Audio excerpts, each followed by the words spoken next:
ಬೆಂಗಳೂರು ಮಂದಿಗೆ good news. ಉಪನಗರ ರೈಲು ಯೋಜನೆಗೆ ಗ್ರೀನ್ ಸಿಗ್ನಲ್. ಬರೋಬ್ಬರಿ 40 ವರ್ಷದ ಕನಸು ನನಸು.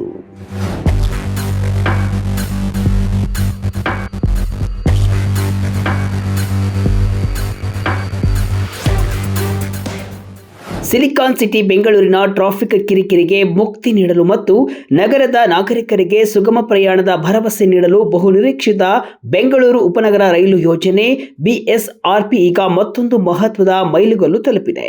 ಹೌದು, ಬರೋಬ್ಬರಿ 40 ವರ್ಷಗಳ ಹೋರಾಟದ ನಂತರ ಕೊನೆಗೆ ಬೆಂಗಳೂರು ಉಪನಗರ ರೈಲಿಗೆ ಹಸಿರು ನಿಶಾನೆ ಸಿಕ್ಕಿದೆ.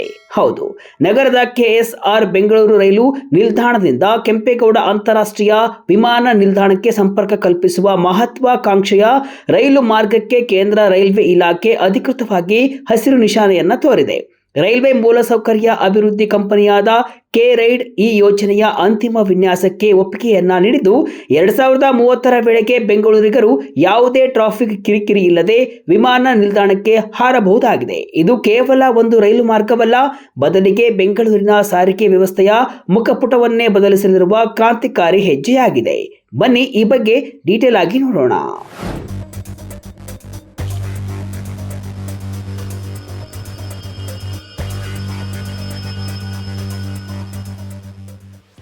ಎಸ್, 1983ರಲ್ಲಿ ಪ್ರಸ್ತಾಪವಾಗಿದ್ದ ಯೋಜನೆ ಇದು. ಬರೋಬ್ಬರಿ 40 ವರ್ಷಗಳ ಹೋರಾಟದ ನಂತರ 2022ರ ಜೂನ್ನಲ್ಲಿ ಖುದ್ದು ಪ್ರಧಾನಿ ನರೇಂದ್ರ ಮೋದಿಯವರೇ ಬಂದು ಆ ಯೋಜನೆಗೆ ಶಂಕುಸ್ಥಾಪನೆಯನ್ನ ನೆರವೇರಿಸಿದ್ರು. ಈ ಯೋಜನೆ 40 ವರ್ಷಗಳಿಂದ ನೆನೆಗುದಿಗೆ ಬಿದ್ದಿದೆ. ಆದರೆ ನಾನು ಇದನ್ನ ಕೇವಲ 40 ತಿಂಗಳಲ್ಲಿ ಪೂರ್ಣಗೊಳಿಸ್ತೇನೆ ಅಂತ ಪ್ರಧಾನಿ ಗುಡುಗಿದ್ರು. ಈಗ ಉಪನಗರ ರೈಲಿಗೆ ಅನುಮೋದನೆ ಸಿಕ್ಕಿದ್ದು ಬೆಂಗಳೂರಿಗರು ಸಂತಸವನ್ನ ವ್ಯಕ್ತಪಡಿಸಿದ್ದಾರೆ. ಉಪನಗರ ರೈಲು ಓಡಾಟಕ್ಕೆ ಟೈಮ್ ಫಿಕ್ಸ್.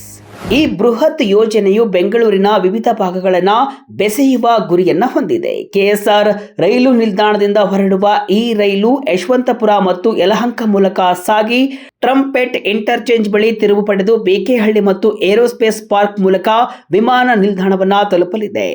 ಒಟ್ಟು 149 ಕಿಲೋಮೀಟರ್ ಉದ್ದದ ಈ ಉಪನಗರ ರೈಲು ಜಾಲವನ್ನ ವಿವಿಧ ಹಂತಗಳಲ್ಲಿ ಪೂರ್ಣಗೊಳಿಸಲು ಕಾಲಮಿತಿ ನಿಗದಿಪಡಿಸಲಾಗಿದೆ.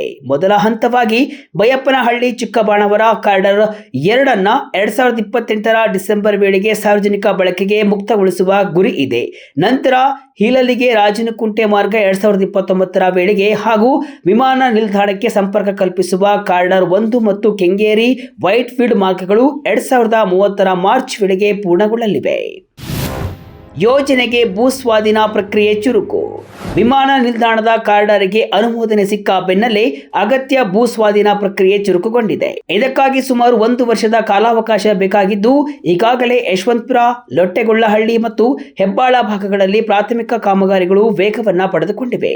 ವಿಶೇಷವೇನೆಂದರೆ ಕಂಟೋನ್ಮೆಂಟ್ನಲ್ಲಿ ಅತ್ಯಾಧುನಿಕ ಉಪನಗರ ರೈಲು ಟರ್ಮಿನಲ್ ನಿರ್ಮಾಣಕ್ಕೆ ಸಿದ್ಧತೆಗಳು ಕೂಡ ನಡೀತಾ ಇವೆ. ಈ ರೈಲುಗಳು ಆರಂಭದಲ್ಲಿ 6 ಕೋಚ್ಗಳನ್ನು ಹೊಂದಿರಲಿದ್ದು, ಪ್ರಯಾಣಿಕರ ದಟ್ಟಣೆಗೆ ಅನುಗುಣವಾಗಿ ಅವುಗಳನ್ನು 9 ಕೋಚ್ಗಳಿಗೆ ವಿಸ್ತರಿಸುವ ತಾಂತ್ರಿಕ ಸೌಲಭ್ಯವನ್ನು ಕೂಡ ಕಲ್ಪಿಸಲಾಗಿದೆ.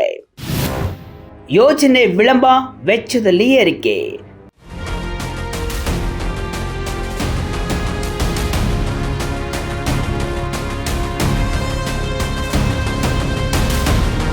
ಯೋಜನೆಯ ವಿಳಂಬದಿಂದಾಗಿ ವೆಚ್ಚದಲ್ಲಿ ಸ್ವಲ್ಪ ಏರಿಕೆಯಾಗಿದೆ. ಆರಂಭದಲ್ಲಿ 15,767 ಕೋಟಿ ರೂಪಾಯಿ ಅಂದಾಜಿಸಲಾಗಿದ್ದ ಈ ಯೋಜನೆಯ ವೆಚ್ಚ ಈಗ 16,876 ಕೋಟಿ ರೂಪಾಯಿಗಳಿಗೆ ಏರಿಕೆಯಾಗಿದೆ. ಈ ವೆಚ್ಚಕ್ಕೆ ರಾಜ್ಯ ಸಚಿವ ಸಂಪುಟ ಈಗಾಗಲೇ ಅನುಮೋದನೆಯನ್ನ ನೀಡಿದೆ. ಜರ್ಮನಿಯ KfW ನಂತಹ ವಿದೇಶಿ ಹಣಕಾಸು ಸಂಸ್ಥೆಗಳು ಈ ಯೋಜನೆಗೆ ದೊಡ್ಡ ಮಟ್ಟದ ಆರ್ಥಿಕ ನೆರವು ನೀಡಲು ಮುಂದೆ ಬಂದಿವೆ. ಪ್ರಸ್ತುತ ಸರ್ಕಾರಗಳು ಬಂಡವಾಳ ಹೂಡಿಕೆ ಮಾಡ್ತಾ ಇದ್ದು, ಟೆಂಡರ್ ಪ್ರಕ್ರಿಯೆಗಳು ಮುಗಿದ ನಂತರ ಅಂತಿಮ ವೆಚ್ಚದ ಚಿತ್ರಣ ಸಿಗಲಿದೆ. ಬಹುಮಾಧ್ಯಮ ಸಾರಿಗೆ ಕೇಂದ್ರದ ಕನಸು.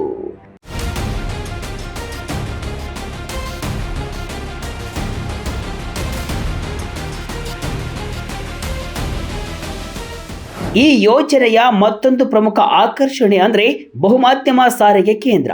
KSR ಬೆಂಗಳೂರು ನಿಲ್ದಾಣವನ್ನ ಈ ಕೇಂದ್ರವಾಗಿ ಅಭಿವೃದ್ಧಿಪಡಿಸಲಾಗುವುದು. ಇದರಿಂದ ಪ್ರಯಾಣಿಕರು ಮೆಟ್ರೋ, BMTC ಬಸ್ ಮತ್ತು ಉಪನಗರ ರೈಲುಗಳ ನಡುವೆ ಸುಲಭವಾಗಿ ಸಂಚರಿಸಲು ಸಾಧ್ಯವಾಗುತ್ತೆ. ನಿಲ್ದಾಣಗಳ ನಡುವೆ ಸ್ಕೈ ವಾಕ್ ಮತ್ತು ಎಸ್ಕಲೇಟರ್ಗಳ ವ್ಯವಸ್ಥೆ ಕೂಡ ಮಾಡಲಾಗ್ತಾ ಇದ್ದು, ಇದು ಪ್ರಯಾಣಿಕರಿಗೆ ಅಂತಾರಾಷ್ಟ್ರೀಯ ಮಟ್ಟದ ಅನುಭವವನ್ನ ನೀಡಲಿದೆ. ಇಷ್ಟು ದಿನ ಯೋಜನೆ ತಡ ಮಾಡಿದ್ಯಾಕೆ?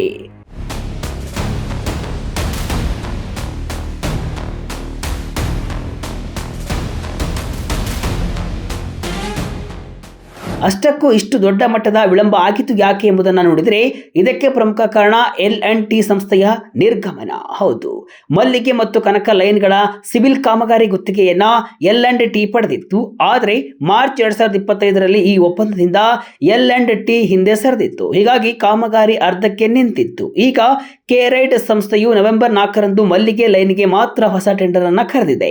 ಜನವರಿ 22ರಂದು ಈಗಾಗಲೇ ಟೆಂಡರ್ ಓಪನ್ ಆಗಿದ್ದು ನಂತರವಷ್ಟೇ ಕೆಲಸ ಶುರುವಾಗಬೇಕಿದೆ. ಕನಕ ಲೈನ್ಗೂ ಕೂಡ ಇನ್ನು ಟೆಂಡರ್ ಪ್ರಕ್ರಿಯೆ ಬಾಕಿ ಇದೆ. ಇನ್ನೊಂದು ದೊಡ್ಡ ಸಮಸ್ಯೆ ಏನಪ್ಪಾ ಅಂದ್ರೆ ಭೂಸ್ವಾಧೀನ ಸಮಸ್ಯೆ. ಹೀಗಾಗಿ ಇಷ್ಟು ದಿನ ತಡವಾಗಿತ್ತು. ಇನ್ಮುಂದೆ ಯೋಜನೆಗೆ ಅನುಮೋದನೆ ಸಿಕ್ಕಿದ್ದು ಬೆಂಗಳೂರಲ್ಲಿ ಹರ್ಷ ಮೂಡಿಸಿದೆ.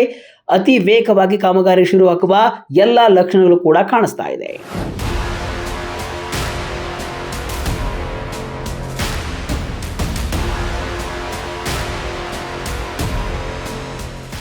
ಒಟ್ಟಾರೆಯಾಗಿ ಹೇಳುವುದಾದರೆ ಬೆಂಗಳೂರು ಉಪನಗರ ರೈಲು ಯೋಜನೆ ಕೇವಲ ಒಂದು ಸಾರಿಗೆ ಯೋಜನೆಯಲ್ಲ, ಇದು ಲಕ್ಷಾಂತರ ಬೆಂಗಳೂರಿಗರ 4 ದಶಕಗಳ ಕನಸಿನ ಸಾಕಾರ.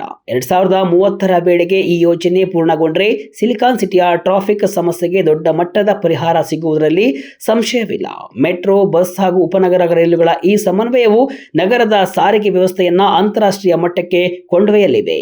ಸಮಯ ಉಳಿತಾಯದ ಜೊತೆಗೆ ನಗರದ ಆರ್ಥಿಕ ಪ್ರಗತಿಗೂ ಕೂಡ ಈ ಯೋಜನೆ ವೇಗವರ್ಧಕವಾಗಲಿದೆ. ದಶಕಗಳ ಕಾಯುವಿಕೆಗೆ ಈಗ ಅಧಿಕೃತ ಮುದ್ರೆ ಸಿಕ್ಕಿದ್ದು ಸುಗಮ ಮತ್ತು ವೇಗದ ಪ್ರಯಾಣದ ಹೊಸ ಯುಗ ಬೆಂಗಳೂರಿನಲ್ಲಿ ಶೀಘ್ರವೇ ಆರಂಭವಾಗಲಿದೆ. ಇದು ನವ ಬೆಂಗಳೂರಿನ ಭವಿಷ್ಯದ ದಾರಿದೀಪವಾಗುವುದರಲ್ಲಿ ಎರಡು ಮಾತಿಲ್ಲ.